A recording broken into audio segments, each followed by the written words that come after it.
So as the rest of the gang finishes up some of their meal, eating the last little bits of leftovers, maybe helping Hespera a little bit with putting it away, Erasmus spreads out the portable hole on the floor, and Isolt and Hurdur climb on in. Thanks for coming down here with me. It's, been a little bit since I've done adventuring, and I can tell you know what you're doing, so I could definitely use the help. I do actually have a couple of ideas of things to keep an eye out for. So yeah, more than happy to help. Yeah, absolutely. And, and I got to apologize for calling you the tank lady earlier. That elf, just being around her, it brings out something.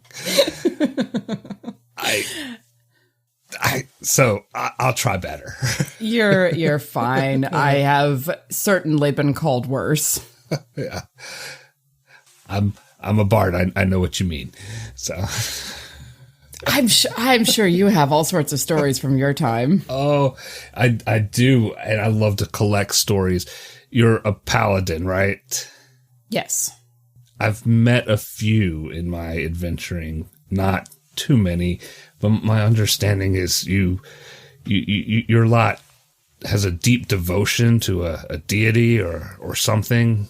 What is that about? Well, not all paladins are specifically devoted to a god necessarily. They're devoted to their code of ethics, and that's what they swear their oath to, is the concept of justice or the concept of redemption. I've known a couple of paladins who've gone the redemption route. I grew up in a family devoted to the goddess Larue, so I guess it was somewhat inevitable that I'd get called that direction. Nice. Took a while though. I was 40 before the paladin call came. Before that, I was a soldier. Nice. Well, maybe you can tell me more about it some while we search around and find some stuff. I hope there's some armor down here. That what I've got is really just for show. That's what I'm definitely looking for. Anything else we find, I'm open. I actually, there was a bard that I knew once who had armor that was glamored, and he could make it look like whatever he wanted it to look like as far as like a suit of clothing went. And I'm going to keep an eye out for that because that seems like your sort of thing. Oh, yeah. I've heard of it, never seen it. I would love that. It was dizzying a couple of times when he would just like flash through several options where it's just like, can you just pick one? Please? Yeah, no, you can't just pick one. Yes, I get it. Yes.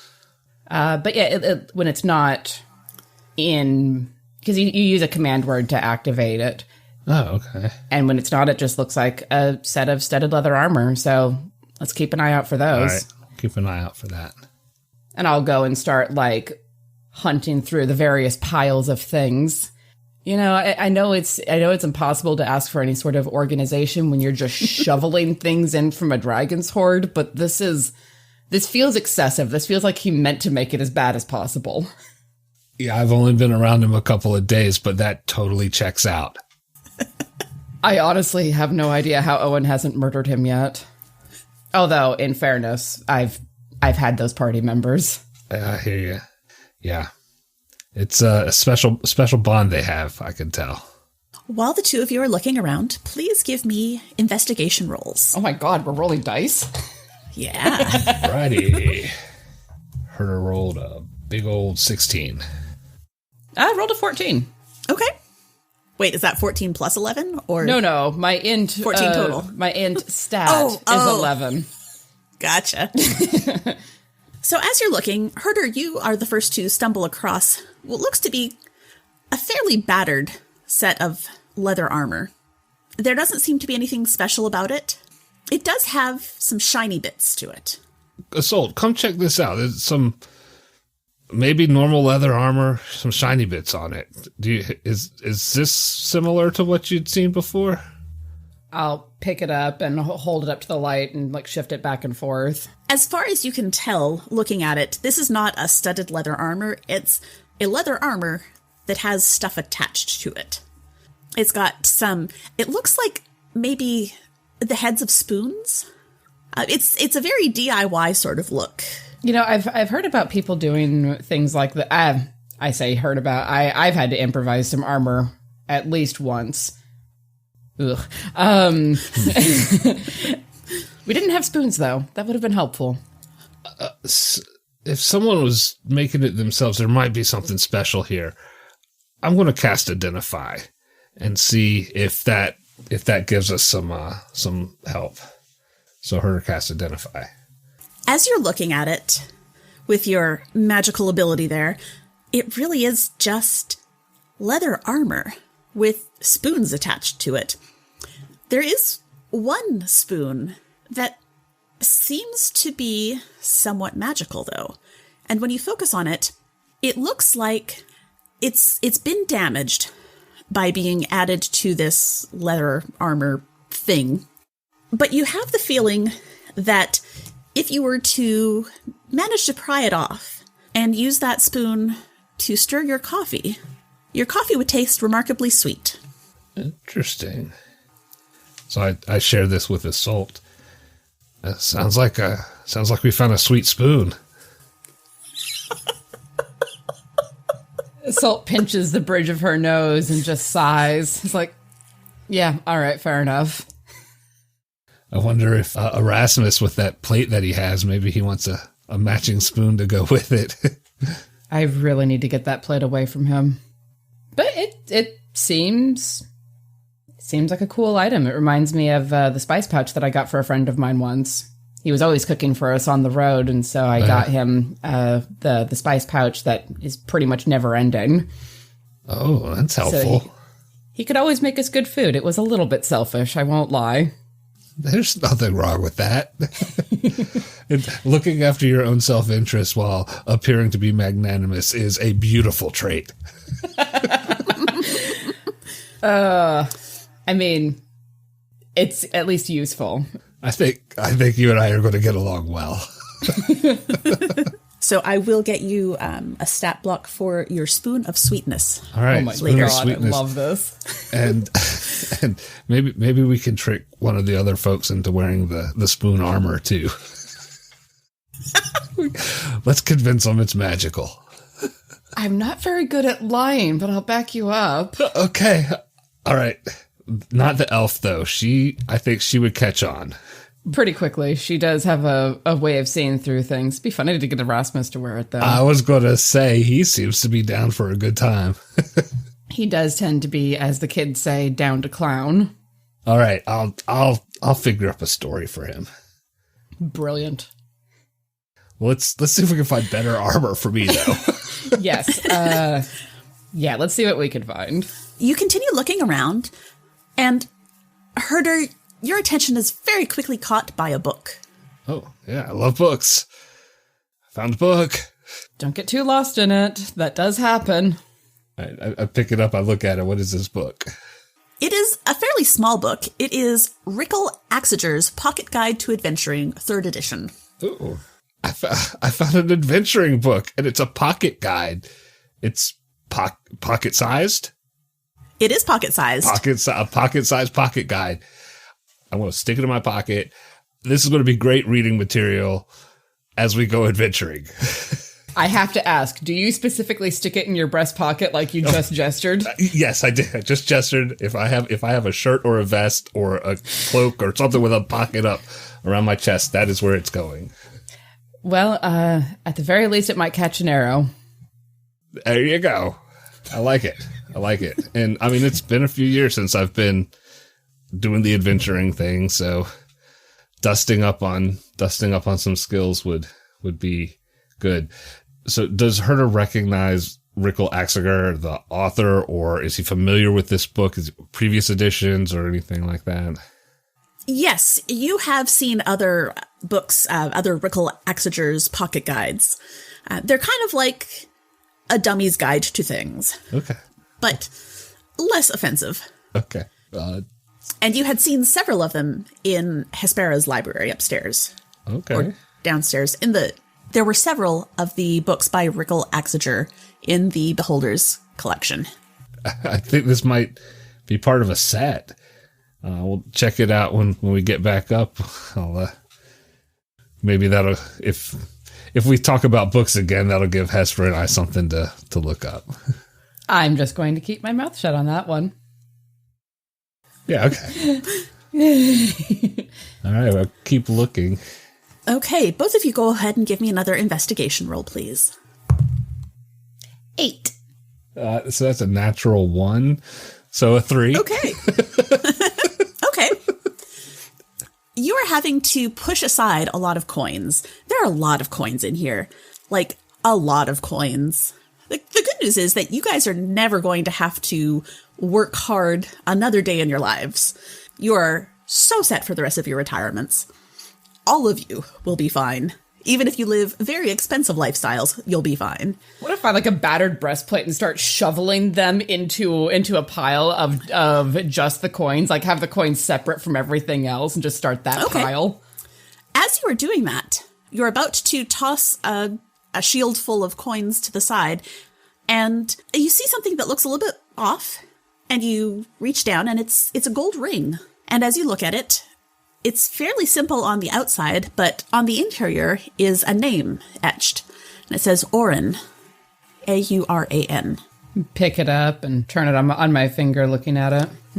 Well, I don't know if there's anything magical about this. I'll look at it. Do I see anything besides the name inscribed, or does it look like a wedding ring? It does look very much like a wedding ring. Very, very much just a simple band with the engraving on the inside. I'll look at it, and then I'll look at Hurdur. I feel like someone might want this back, if only a descendant. That's fair. I think the first night you were in my bar, you had a ring that you got identified, and you wrapped it up in a napkin because you didn't want anyone to wear it. I'm going to identify this one too, just in case. That's fair. I'll offer it to him. So you take your time and cast the spell, and it is a gold ring. There's nothing magical about it, but given the wear along the edges and the wear on the etching on the inside, you think it's probably a well-loved ring, a well-worn ring. Excellent. So I pass that information on to Isolt, and I say, and this was from the dragon's hoard up on the mountain, right? Yes. Maybe we can ask around town, see if somebody is familiar with the name. That's a good place to start. And if not, then hang on to it and keep our ears open. All right. Well, while we're looking some more, I'm going to ask Isolt. So tell me about when you got this paladin call. What was that like? It was odd because I don't speak to my goddess hardly at all, only in times of tremendous stress or danger. But I was out in the forest, and I woke from a dream and found my holy symbol already around my neck. I had dreamed of a unicorn coming and touching my breastbone with her horn, and I woke up and was like, well, that's new. Huh. And I'd grown up around paladins and clerics of LaRue, so the abilities weren't a surprise, but adjusting to them after years of doing just... After years of hitting things with only sharpened bits of metal, being able to add divine power behind it took a little bit of adjusting. Well, that smite you did on the beholder was mighty divine. It's something that I've had time now to adjust to, but it was certainly it was a surprise to an extent. Mm-hmm. And I couldn't figure out, why. Gods and goddesses usually call their followers when they're, 18 to 23, usually right. strapping young kids that they can send off into danger and give them traumatic experiences for the rest of their lives. Hopefully a little later in life you had some wisdom to go with it, and it helped. It did help. That's good. I was able to balance, because when you have these kinds of powers, there are more things that you can do, but you also have to remember that you can't do everything. Right. And that was something I realized about a month later, that very likely the reason I was called was because a very new, very shiny, very young cleric of LaRue had just been called. And I got paired up with her because My order recognized she would probably die horribly if she kept on the way that she was going. So I was able to help guide her in that knowledge and that wisdom, I suppose. Well, that's good. I hope that was helpful for her. I think so. Good. She's grown into a wonderful woman. Nice. So we're still looking around. Digging around. Seeing if we're seeing anything else. You are finding some very interesting things. You find a patchwork quilt that looks well loved around the edges. You find a boomerang. Hurdur, with your tendency to look for musical-related things, you do spot a tuning fork. Sweet. In amongst the coins. And as you are digging a little bit deeper, Isolt, you touch something leather and draw out a set of studded leather armor. Oh, this might be something. I mean, even if it's not glamored, it's studded leather armor. That's pretty solid. I'll take that. It's an upgrade from the, regular leather that I have now. I'll pass it over to him. I identify that I think will tell you what we've got going on. Yeah, I will identify that one as well.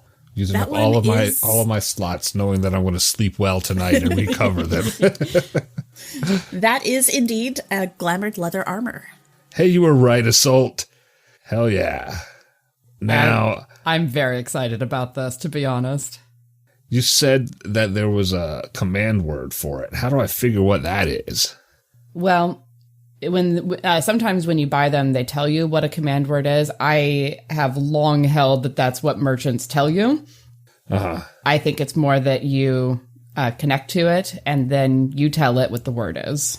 It's funny you say that, because I'm kind of feeling fabulous. Yes. Yes. And I look to in a meta way, I look to the GM and ask if the armor seems to want to change into something else when I say that. It does. You feel this weird connection with it. It's not a sentient thing, but you feel like it knows you. What are you thinking that it should look like? I'm thinking it should look like right down here, hanging out in Erasmus's hole with my good friend Isolt.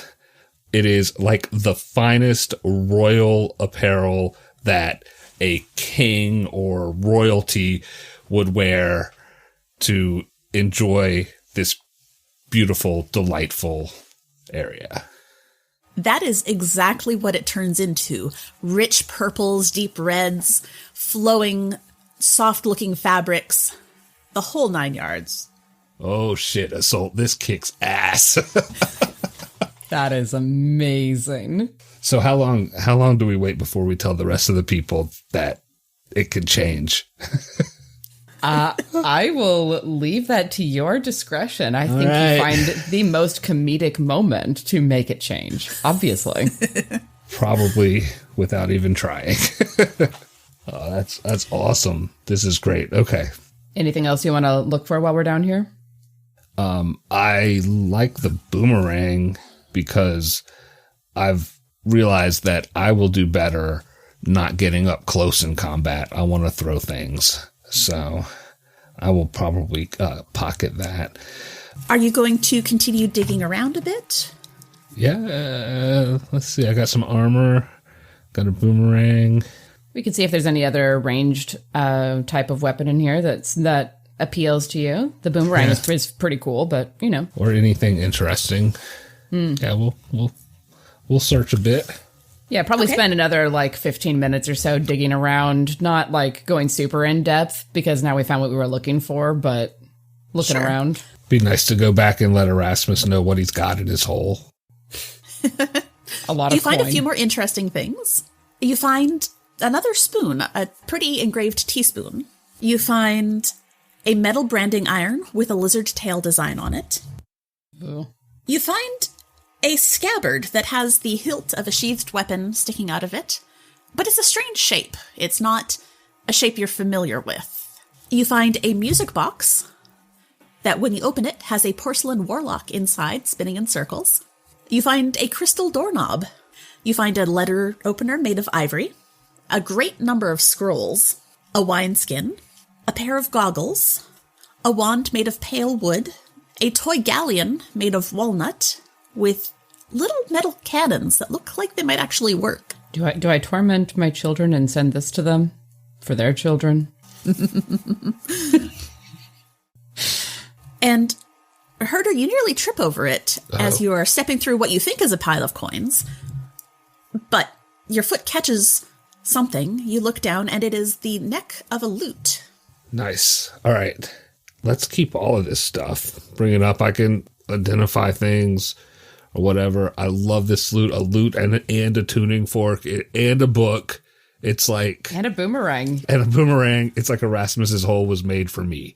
Not like that. Or, I don't know. I have no room to throw stones. Yes. I'm going to pick up the lute and try to pick out a little tune on it. See how it sounds. Not too bad. It takes a little bit of tuning. I'm going to use the tuning fork to tune it.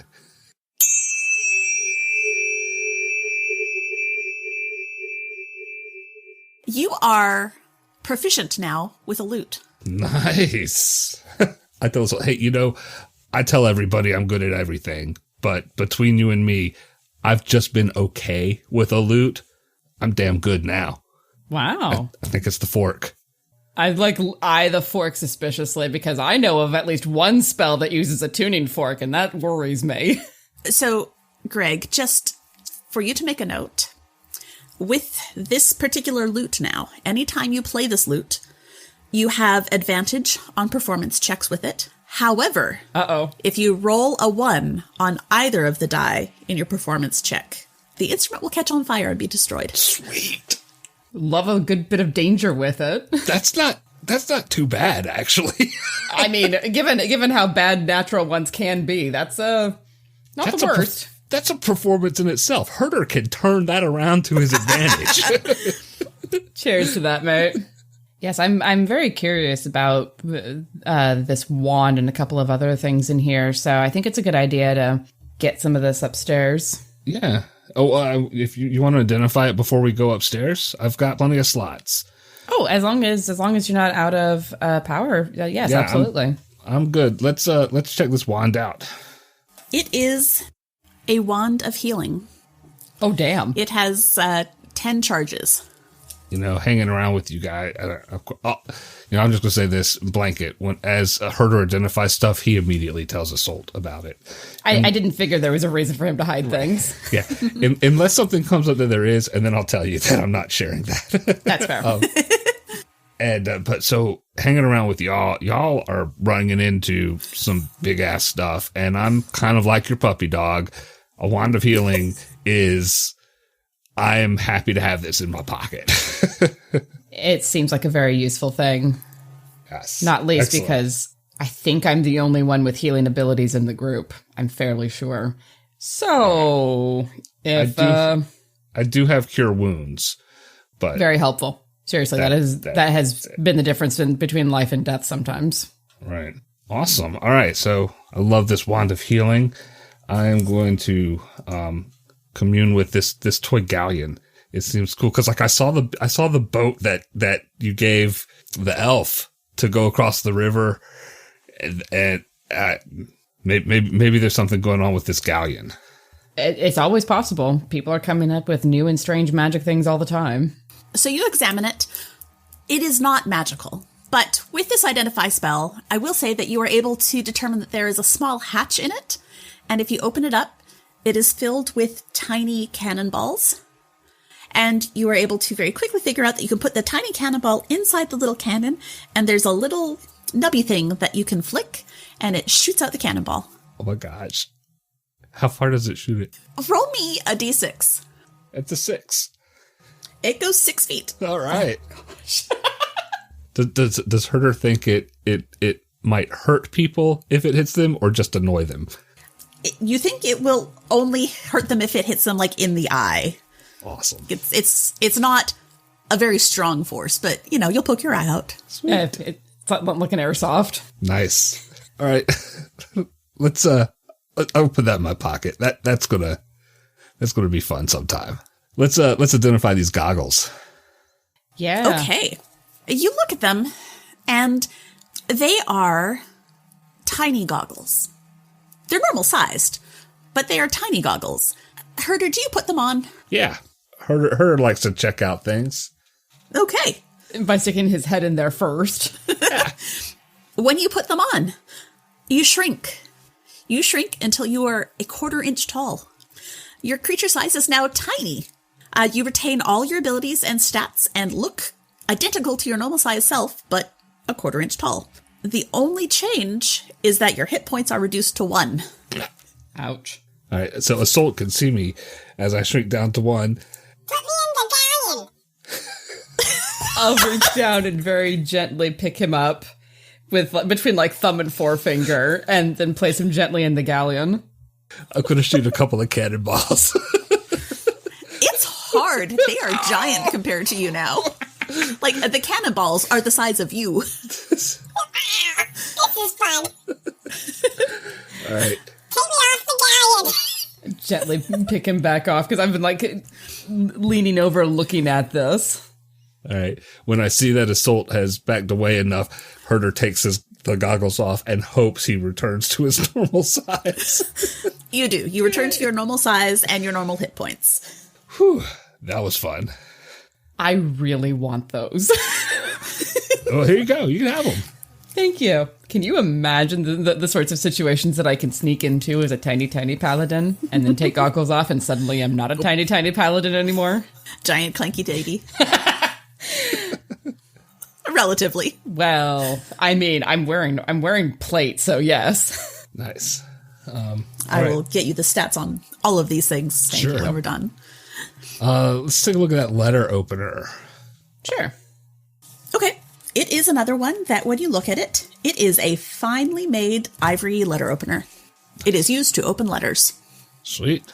Got some letters that might need opening. And it's not a bad weapon of last resort. This is true. True. Some people have holdout crossbows, and that's a holdout dagger. Dagger. All right. I think I can identify about 4 more things. That spoon seems to be calling me. Y'all have a thing about eating stuff. And of course I have a bar, so Sure. Let's go for that. identifying that spoon. Okay. So you do have your spoon of sweetness. This one is a teaspoon. And when you put it into a beverage, it creates a random effect. So you will be rolling a d6 when you stick it in the liquid. The effects are quite interesting. You can only use it once per long rest. You can heal 1d8 hit points. You can take 1d8 poison damage. It will potentially cast a lesser restoration. Ooh. It will potentially poison you for 24 hours. It could give you advantage on all Constitution saving throws, or it could give you 1 level of exhaustion. Shit. I'm giving this spoon to Erasmus when we get out. All he needs now is a cursed fork and knife, and he'll have the full set. And a cup. We need to find a cup for it. Maybe we find him one of the things that's been coming out of one of the magic schools lately. This flask of endless coffee. No, wait, no, never mind. I'm not giving him that much caffeine. That would be like one of my grandchildren on sugar. You know, you said like a flask. I do think one of the things we found was a wine skin. Mm-hmm.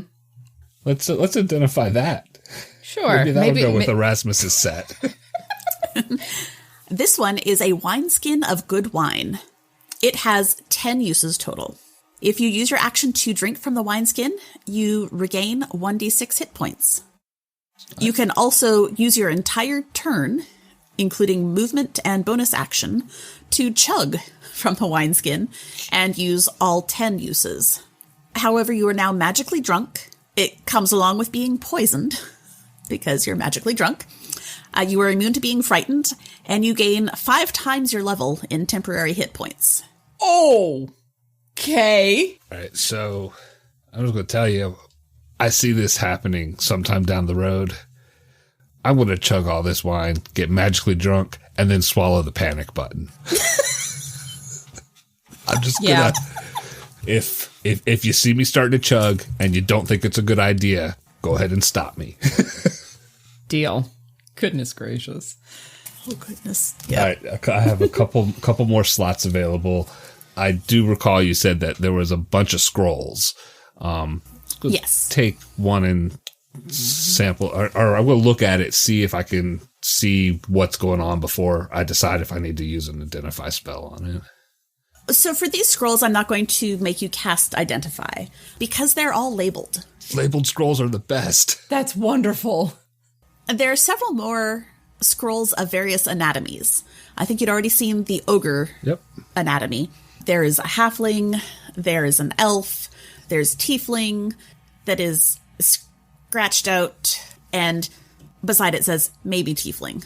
There is the anatomy of a rat. There's the anatomy of a rabbit. There's an anatomy of the dragon. There are also a couple of spell scrolls. One of them is Identify. Awesome. Save that for a rainy day. There are 3 scrolls of Cure Wounds and 1 of Teleport. Oh, no. Look, I haven't been through everything with you guys, but what I have picked up is maybe we don't tell Erasmus we have a teleport scroll. That seems very wise. I will point out that I think you're the only one in the party who can cast it. That's awesome. Okay. So use that power wisely. Let me give you that scroll in particular, because I do get drunk from time to time. That's fair. And Isolt will take it and very carefully put it in an inside pocket. There's like a piece of her armor that she opens up and tucks it inside. And she'll look at him and be like, you're the only one who knows that that's there. I'll trust you with that one. And I'll trust you to give it to me when I need it, when I ask for it. And I think it's appropriate. As long as you're not drunk, then we can have that conversation. But in general, That's fair. In general, your judgment seems to be fairly solid. You don't know me well enough yet. I've been hanging around Erasmus. My curve has gone down. Okay. I don't know how I feel about that, I guess. Hey, look, music box. Do you think we should, wind it up, or do you think I should identify it first? Okay, please. Let's do that. You cast Identify, and it is a well-crafted music box. Sweet. With a porcelain warlock. I want to wind it up and listen to the music. It plays a very delicate, dainty tune, something that you would expect to see someone performing a more delicate dance than you'd expect to see from a warlock. This is I mean, they are charisma-based. It makes sense. This is a very special warlock music box. It will be fun at some point, I'm sure. I feel like fully 2/3 of the things that we have found here are, this will be fun at some point. Oh, and yeah. I'm looking forward to when that time comes. Yes. All right. I'm looking at what I think we still haven't really investigated, which was a branding iron with a lizard tail and a scabbard with a hilt and a weird shape and a crystal doorknob. And I feel like I can only identify one more thing. So let's take a look at these not using non-magical means and see if there's anything in particular that jumps out at us or leads us to have a feeling on what one to look at tonight before we go back upstairs. That seems fair. I am immediately drawn to the scabbard. Okay. Are you going to pull out the weapon to look at it? Making sure that Hurdur is well out of melee range, yes. Okay. I'll stand back over here behind the gold. Roll me a d6, please. 5. Okay. You start to draw out the hilt, and it's It's a short, squat sort of scabbard, maybe 2 feet long and about 3 or 4 inches wide. And you start pulling out the weapon, and you keep pulling, and you eventually pull out a scythe. What? I like hold it up and look at it. I'm like, at my age, I don't want to see one of these. That doesn't look like it would fit in there. How did that happen? Just look at him. One hand peeking over the gold. One hand holding the scythe pole, the other hand just like up in a sideways gesture. Magic. Nice. That's, I mean, it's some sort of enchanted weapon, and I think when I pulled it out, could I sense that it was deciding what it wanted to be? Yes. Okay. This seems like a weapon that changes its shape every time it's drawn, would be my guess. All right. Do you want it, or is it something I can hold on to in case I do get into a close quarters fight? I think you should have something on you in case you come into a close quarters fight, and I'm desperately curious to find out what the rest of this thing's shapes are. All right. Well, you know what? Let's set the doorknob and the iron aside. We can take it up or whatnot. After I rest, I can identify those if we need to. I want to do identify on this to see if it'll give me an idea of what other shapes it can do. You're not just going to put it in and take it out again? Because you can save identify and just go whoosh, whoosh, whoosh, whoosh. Yeah, let's do it. Let's do it. I mean, that's a great idea. As the prostitute said to the bishop.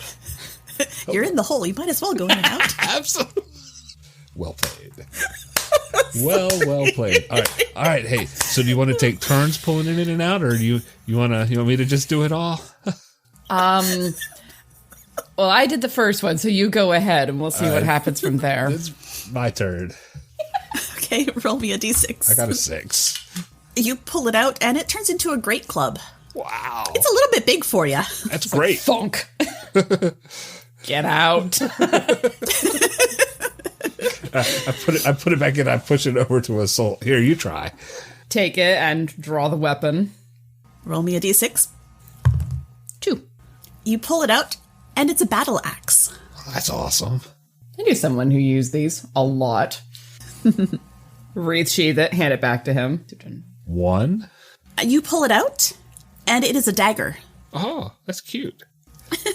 That's cute. I wave it around, do a little dance.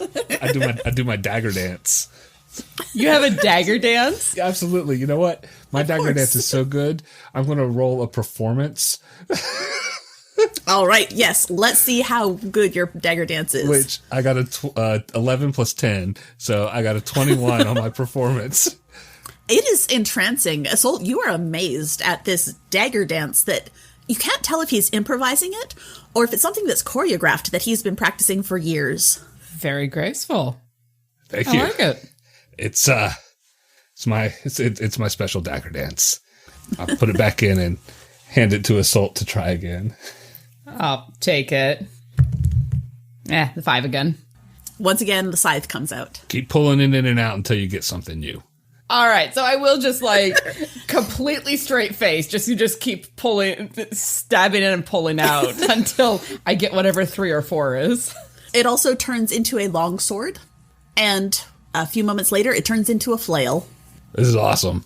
This is honestly a truly amazing weapon with, a low chance of getting a dagger. But then, stick it and pull it out again. The great club wouldn't be very great for me either, actually.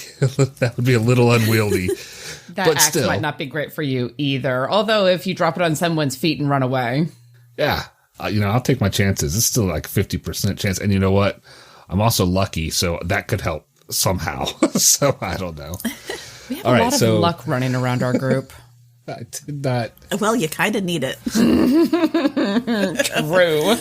Did not extend a slot on that. So I'm going to look at the crystal doorknob at this point because, okay.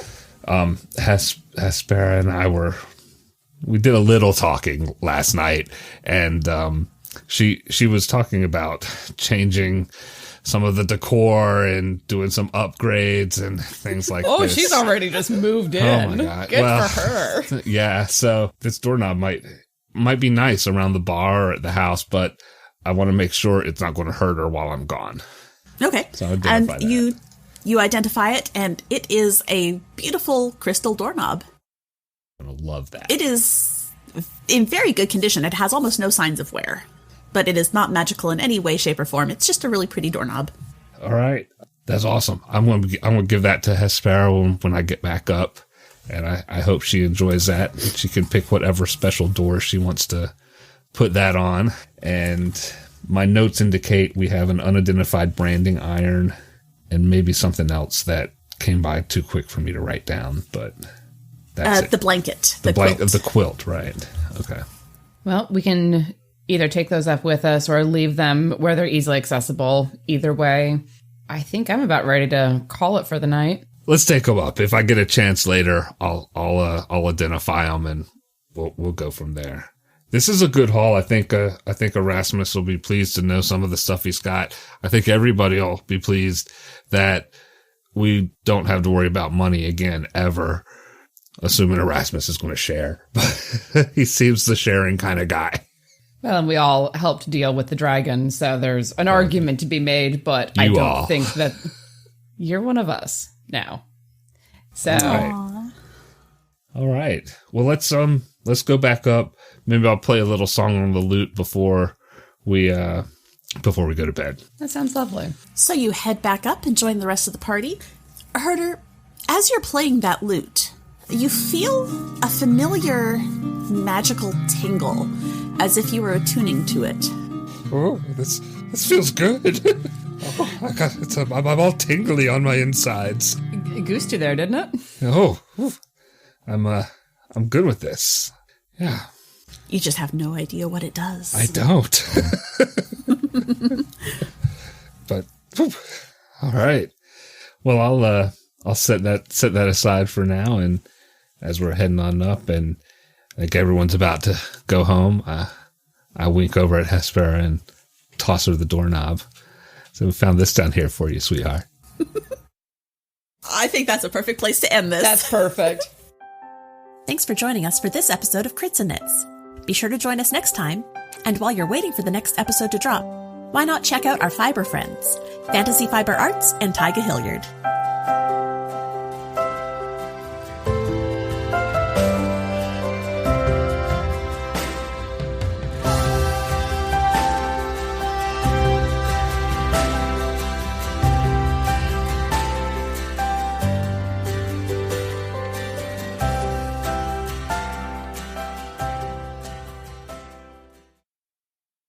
A Majestic Goose podcast. Honk.